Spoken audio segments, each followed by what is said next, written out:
wabarakatuh. Waalaikumsalam warahmatullahi wabarakatuh. Selamat pagi anak-anak. Pagi Bu. Gimana kabarnya? Semuanya sehat? Alhamdulillah sehat Bu. 2000 sendiri gimana Bu? Ya, alhamdulillah sehat. Makasih ya. Oke. Kalau dilihat dari kehadirannya yang sudah join ini ada 31 orang sama Ibu ya.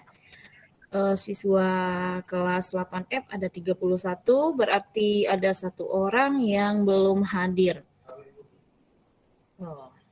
Yang belum hadir. Segera menyusul ya. Oke, baik, sambil menunggu temannya yang belum hadir, kita berdoa dulu. Silakan Ketua Kelas pimpin doa dulu. Siap, Bu. Sebelum kita memulai pelajaran, marilah kita bersama-sama berdoa menurut kepercayaan dan agama masing-masing. Berdoa mulai. Berdoa selesai. Baik, terima kasih Tri. Oke, pada hari ini kita akan mempelajari materi, sebentar di-share dulu. Baik, nah kira-kira itu materi apa yang akan kita pelajari hari ini, bisa dibacakan? Ketaatan terhadap peraturan perundang-undangan. Oke, ketaatan terhadap peraturan perundang-undangan. Jadi hari ini kita mempelajari tentang perilaku warga negara yang taat atau tidak taat terhadap peraturan perundang-undangan. Mau tes dulu pelajaran pertemuan sebelumnya. Kita sudah mempelajari tentang pengertian peraturan perundang-undangan, terus tata urutan peraturan perundang-undangan. Nah, siapa yang masih ingat peraturan perundang-undangan di Indonesia itu apa saja sih? Saya Bu. Iya, silakan, Mesya. Yang paling teratas, paling tinggi Undang-Undang Dasar Negara Republik Indonesia tahun 1945. Terus ada ketetapan Majelis Permusyawaratan Rakyat atau MPR. Kemudian ada undang-undang atau peraturan pemerintah pengganti undang-undang. Kemudian ada peraturan pemerintah, ada peraturan presiden atau perpres, ada peraturan daerah provinsi atau perda provinsi. Yang terakhir ada peraturan daerah kabupaten atau kota. Oke, terima kasih Mesya. Yang akan kita bahas kali ini adalah tentang perilaku kita ya, taat tidak terhadap peraturan perundang-undangan. Baik, berikutnya kita lihat dulu apa sih tujuan pembelajaran kita pada hari ini. Bisa dibacakan satu orang? Setelah proses pembelajaran diharapkan siswa dapat memahami ketaatan terhadap peraturan perundang-undangan, menelaah perilaku taat dan perilaku tidak taat terhadap peraturan perundang-undangan. Iya. Baik, jadi kegiatan yang mau kita lakukan hari ini, yang pertama kalian bisa memahami perilaku ketaatan terhadap peraturan perundang-undangan itu seperti apa sih, ya kan?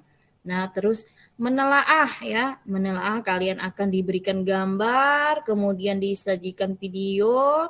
Nah, tugas kalian nanti menelaah perilaku yang seperti apa yang taat terhadap peraturan perundang-undangan dan perilaku seperti apa yang tidak taat terhadap peraturan perundang-undangan. Nanti akan dikerjakan per kelompok ya. Nah, kemarin sudah dibagikan kelompoknya? Sudah Bu. Oke, setiap kelompok akan bekerja sesuai dengan LKPD yang sudah dibagikan ya. Oke, berikutnya kita lihat lagi.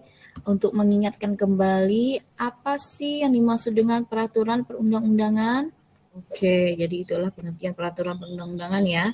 Nah, kalau dilihat dari pengertiannya tadi, bisa disimpulkan nggak apa ciri-cirinya? Coba sebutkan ciri-ciri peraturan perundang-undangan, coba yang lain lagi ya. Mengikat atau memaksa dibuat oleh lembaga pejabat yang berwenang, berisi aturan.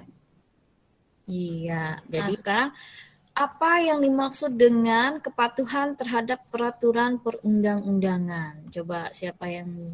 Firdaus, Bu. Firdaus, silakan. Kepatuhan berarti sikap taat atau siap sedia melaksanakan aturan.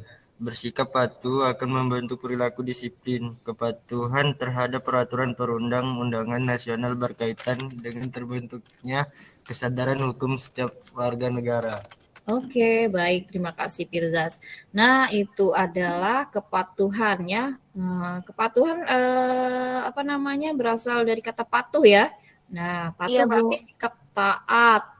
Selalu sedia melaksanakan aturan. Nah, kalau orang yang selalu taat, selalu patuh, biasa disebut dengan apa? Orang yang Disiplin dan tertib. Tertib, baik. Berikutnya kita lihat lagi.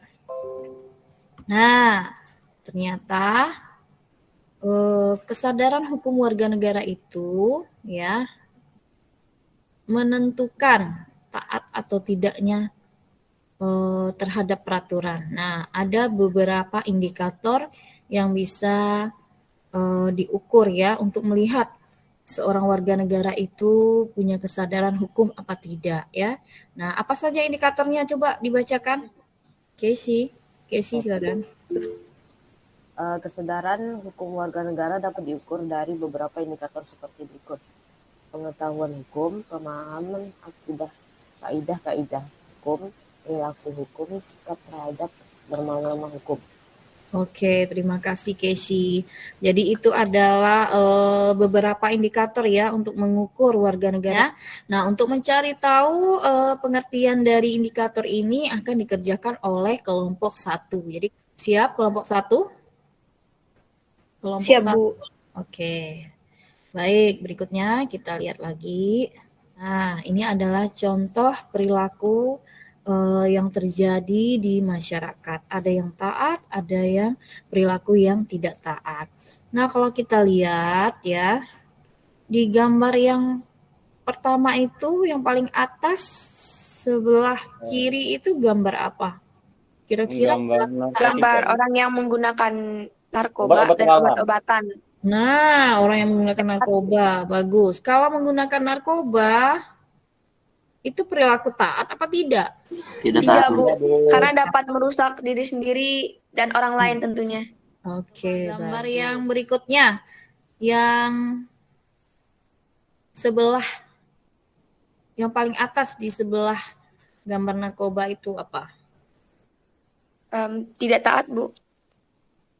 Tidak taat? Nah, itu taat, Bu, karena dia protokol kesehatan. Tapi kalau bawa hewan peliharaan ke tempat umum gitu bolehkah? Nah, agak bingung sih. Tapi kalau soal protokol kesehatan, iya taat. Kayaknya nggak ada ya aturan larangan membawa hewan ke tempat umum kecuali di angkutan umum ya, nggak boleh ya. Nah, tapi kalau di jalan boleh ya. Nah, oke. Iya. Jadi kalau bisa disimpulkan gambar tersebut perilaku yang taat ya. Baik, itu tadi contoh perilaku warga negara atau tindakan yang tidak taat terhadap peraturan perundang-undangan. Nah, ini akan diuraikan kembali oleh kelompok 2 ya. Sekarang kita lihat video tentang pelanggaran terhadap peraturan perundang-undangan. Nah, nanti kelompok 3 ya. Kelompok 3 akan menelaah perilaku atau tindakan apa saja di situ yang bertentangan dengan hukum ya. Nah, iya, Bu. Bertentangan dengan peraturan. Silakan disimak videonya.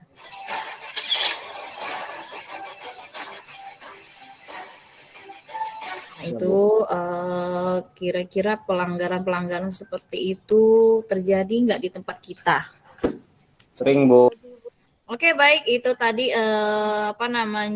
tugas untuk kelompok 3 untuk menelaah apa yang terjadi dan apa sebenarnya yang harus dilakukan supaya semua warga negara atau masyarakat taat pada peraturan ya. Oke, baik, silakan dikerjakan per kelompok. Kalau udah selesai langsung Oke, silakan yang sudah siap untuk presentasi hasilnya mulai dari kelompok berapa yang udah siap? Kelompok 1 ya, kelompok 1 dulu aja ya. Iya, baik, Bu. Assalamualaikum warahmatullahi wabarakatuh.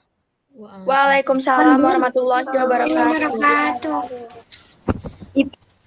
Selamat pagi Bu Atifah dan teman-teman lainnya. Selanjutnya untuk Anissa membacakan jawaban nomor 1.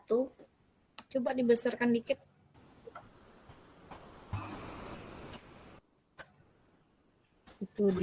Baik, saya akan membacakan jawaban nomor 1 dari Casey. Nomor 1, indikator pengetahuan hukum. Uraian, seseorang mengetahui bahwa perilaku-perilaku tertentu itu telah diatur oleh hukum. 2. Assalamualaikum warahmatullahi wabarakatuh. Waalaikumsalam warahmatullahi wabarakatuh. Semangat, Bran.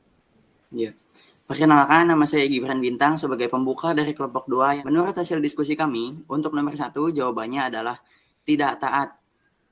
Alasannya karena narkoba merusak mental generasi anak bangsa dan tidak sesuai dengan Undang-Undang Nomor 35 Tahun 2009 tentang narkoba.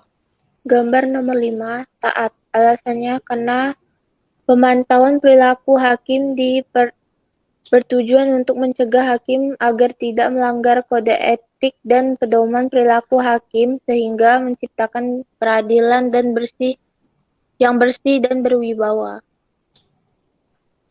Iya. Baik, sebelumnya sebelum Ibu komentari, silakan ada kelompok lain dulu yang ingin bertanya atau menanggapi apa yang disampaikan oleh kelompok 2. Silakan Tri. Ya, sebenarnya ini baru ketemu pas tadi Gibran ngapus poin kelima. Nah, itu sebenarnya taat atau tidak taat, Gibran? Yang maaf, bisa diulang? Jadi sebenarnya itu poin kelima itu taat atau tidak taat? Menurut kelompok 2 taat ya. Oke, menurut kelompok 2 taat. Tapi ada sebenarnya ada yang berbeda pendapat ya. Iya, Bu. Nah, ada yang bilang tidak taat itu karena apa dari gambarnya. Begitu ya. Iya, Bu. Oke. Bisa dilihat dari dua sisi. Oke, Mesya mau nambahkan? Enggak, Bu. Oke. Baik, ya menurut Tri itu kan perilaku tidak taat. Ada benarnya juga ya kan? Itu kan KPK. KPK berarti ada tahanan di situ orang yang melakukan korupsi ya, berarti tidak taat dia ya. Oke, baik. Jadi ada dua jawaban yang berbeda sudut pandang ya. Nah, kalau kelompok 2 ngambilnya dari sisi hakim, ini kantor KPK, ini adalah orang yang pelaku korupsi yang tertangkap KPK ya. Jadi sebenarnya bisa dikategorikan tidak taat ya, karena mereka melakukan korupsi. 2, kita lanjutkan ke kelompok 3. Assalamualaikum warahmatullahi wabarakatuh. Dan saya persilakan Mesya untuk membacakan presentasi yang ada di Meet. Silakan Mesya. Oke. Nomor 1. Perilaku yang tidak taat terhadap peraturan perundang-undangan pada video tersebut adalah yang pertama, tidak menggunakan safety belt pada saat berkendara. Ini adalah jawaban dari Rangga. Yang kedua, tidak menggunakan helm. Jawaban dari Ardi. Kemudian memasuki iring-iringan VVIP. Kemudian tidak menggunakan TNKB atau tanda nomor kendaraan bermotor. Kemudian berbonceng 3 lebih dari ketentuan, serta melawan arus pada jalan satu arah. Sudah presentasi semuanya sudah menjalankan tugas dengan baik, presentasinya sudah baik sekali. Tepuk tangan dulu untuk semua kelompok. Baik, itu adalah ya contoh-contoh perilaku yang masih banyak terjadi di sekitar kita. Untuk pertemuan selanjutnya kita akan kayak sepertinya ini pertemuan terakhir. Minggu depan kita sudah memasuki kegiatan ulangan umum ya. Ulangan akhir semester, jadi Ibu harapkan semuanya belajar dengan baik ya, supaya hasilnya nilainya bagus. Sebelum ditutup, ada yang mau disampaikan atau ditanyakan dulu? Tidak ada, Bu. Tidak ada, Bu. Untuk menutup pertemuan hari ini, silakan Tri pimpin doa dulu. Oke, sebelum kita mengakhiri pelajaran, marilah kita bersama-sama berdoa untuk kepercayaan dan agama masing-masing. Berdoa mulai. Terima kasih Tri. Assalamualaikum warahmatullahi wabarakatuh. Waalaikumsalam warahmatullahi wabarakatuh.